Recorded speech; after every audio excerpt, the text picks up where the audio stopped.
Pak, silakan duduk. Siang dok, makasih. Baik Pak, perkenalkan sebelumnya saya Dr. Hani yang akan menangani keluhan Bapak kali ini. Kalau boleh saya tahu siapa nama Bapak dan tanggal lahirnya Bapak? Nama saya Dava, saya lahir tanggal 20 Desember 1970. Oke baik Pak, berarti umur Bapak sekarang 50 tahun ya Pak? Ya. Kalau boleh saya tahu juga pekerjaan Bapak apa ya? Kebetulan saya sekarang bekerja di pemerintahan dan di Dinas Pariwisata lebih tepatnya. Oke baik Pak, saya ingin bertanya lagi, Bapak datang ke sini sendiri atau ditemani oleh orang lain ya Pak? Saya datang sini sendiri dok. Saya aslinya nggak dari sini tapi dari Jakarta. Cuman karena pekerjaan, nah saya harus datang ke sini dalam waktu 3 bulan. Jadi saya udah kurang lebih 3 bulan nggak pulang ke rumah. Tapi rencananya minggu depan saya akan pulang dok ke Jakarta. Oh begitu ya Pak, baik Pak. Kalau boleh saya tahu Bapak datang ke sini dengan keluhan apa ya Pak? Jadi udah 3 hari ini saya batuk-batuk dok. Awalnya itu cuman batuk ringan, tapi lama kelamaan kok kayak makin keras gitu batuknya. Awalnya saya juga mikir karena cuaca yang labil gitu dok, kadang panas kadang hujan. Tapi lama kelamaan tuh makin keras dok. Terus akhir-akhir ini juga udah batuk darah tadi pagi. Nah makanya saya buru-buru buat janji untuk datang ke sini karena saya takut batuk saya itu bakalan lebih parah gitu dok.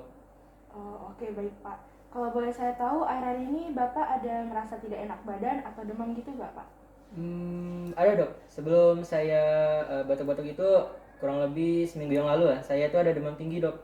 Saya ngerasa kayak menggigil gitu tiap malam. Tapi saya ngerasanya itu kayak demam biasa aja. Mungkin karena kecapean habis kerja gitu kan. Soalnya saya selama di sini juga kurang istirahat. Tapi saya ngerasa demamnya udah mendingan sih sekarang dok. Oke baik Pak. Kalau boleh saya tahu selama Bapak demam atau batuk ini apakah ada mengonsumsi obat-obatan mungkin agar batuk atau demamnya itu mendingan? Nggak ada dok. Kemarin itu cuman dikompres dengan handuk hangat aja. Terus saya juga makan sayur-sayuran dok. Paling kalau tiap ngerasa pusing saya kasih minyak kayu putih dan pakai pakaian yang tebal biar nggak kedinginan.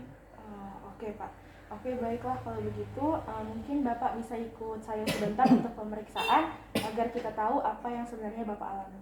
Baik dok. Bagaimana keadaan saya dok? Jadi dari hasil pemeriksaan dahak dan ronsen dada Bapak tadi dapat disimpulkan bahwa kemungkinan besar Bapak menderita tuberkulosis atau TBC Pak. Yang bener dok. Iya Pak, benar. Saya paham bahwa Bapak khawatir, namun saya harus menyampaikan ini dengan berat hati.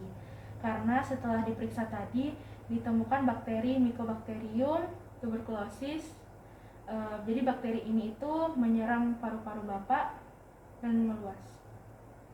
Aduh, gimana saya bisa kena TBC ya dok? Soalnya kan selama ini saya nggak pernah minum atau makan makanan yang bekas orang lain gitu dok. Terus saya juga selama ini makannya dijaga dok gitu.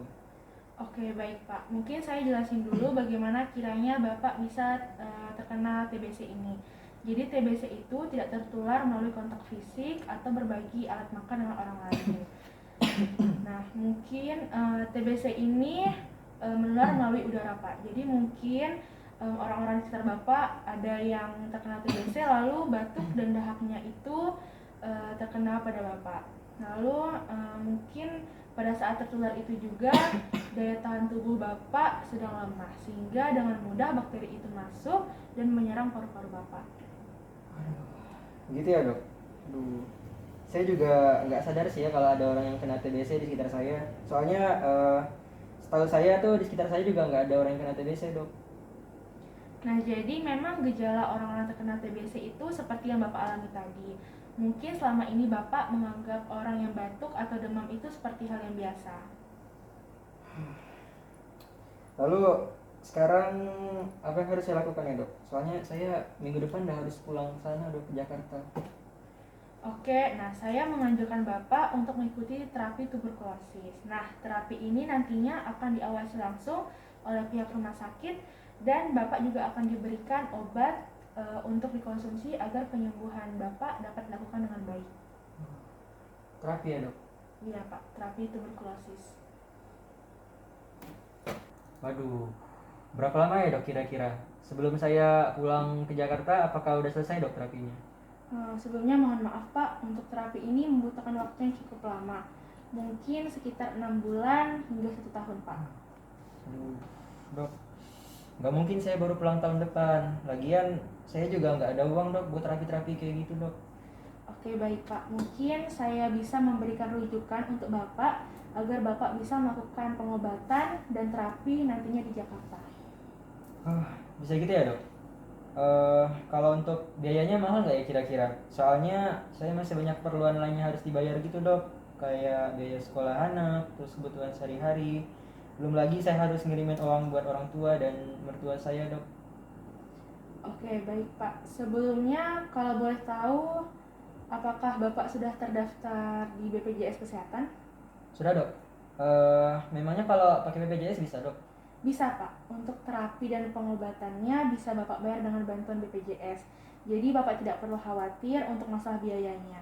Yang perlu Bapak khawatirkan sekarang itu adalah masalah kesehatan Bapak sendiri. Alhamdulillah dok. Jadi saya bisa pulang ke Jakarta ya dok minggu depan? Iya Pak, Bapak bisa pulang ke Jakarta. Namun seperti yang sudah saya bilang tadi, kalau TBC ini kan ditularkan melalui udara ya Pak. Oleh karena itu saran saya agar Bapak tidak tinggal dulu dengan keluarga atau tidak bertemu dulu dengan keluarga Bapak karena takutnya terjadi hal-hal yang tidak diinginkan. Kalau gitu berarti saya harus tinggal sendiri ya dok? Iya Pak, sebaiknya seperti itu dulu. Oke. Tapi saya masih bisa ketemu mereka kan meskipun sekali-sekali gitu dok?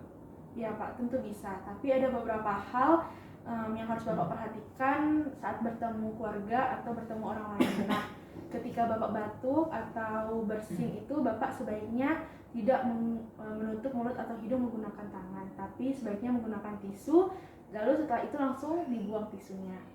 Nah, kemudian Bapak juga jangan meludah atau membuang dahak sembarangan karena nanti bakteri yang ada di dahak Bapak itu bisa tertular ke orang lain. Nah, selain itu juga Bapak disarankan setiap bertemu orang lain itu menggunakan masker dan juga sebaiknya menghindari interaksi sosial. Oke, baik dok. Selain itu, Bapak juga jangan lupa untuk tetap menerapkan pola hidup sehat seperti mengonsumsi makanan bergizi, sering mencuci tangan, minum air putih yang banyak, dan juga harus sering-sering terpapar sinar matahari. Kalau misalnya di pagi hari itu sekitar pukul 6.30 hingga pukul 9 pagi. Lalu pada sore harinya pukul 16.00 hingga 17.00 Pak. Lumayan ribet ya dok. Tapi saya akan tetap usahakan itu untuk melakukan semuanya demi kesehatan saya dan juga keselamatan keluarga saya. Karena kalau saya nggak ada kan siapa yang coba yang mau cari nafkah dan jaga mereka gitu. Insya Allah Pak, Bapak juga jangan lupa untuk selalu berdoa kepada Tuhan Yang Maha Esa agar semuanya bisa berjalan dengan lancar. Rumah sakit pastinya akan selalu melakukan yang terbaik untuk kesembuhan Bapak. Baik dok, terima kasih. Jadi saya tetap bisa pulang kan dok minggu depan? Bisa Pak, nanti saya akan buat rujukannya di salah satu rumah sakit di Jakarta. Dan Bapak jangan lupa seperti yang saya bilang tadi untuk mengurangi interaksi sosial dan selalu menggunakan masker. Dan jangan lupa juga untuk tetap menerapkan pola hidup sehat. Untuk obat Bapak, saya akan resepkan dulu. Bapak bisa ambil tempat pengambilan obat di lantai bawah dekat pintu masuk ya Pak. Baik dok, terima kasih banyak ya dok. Baik Pak, terima kasih kembali. Semoga lekas sembuh dan titip salam juga buat keluarga Bapak di Jakarta ya Pak.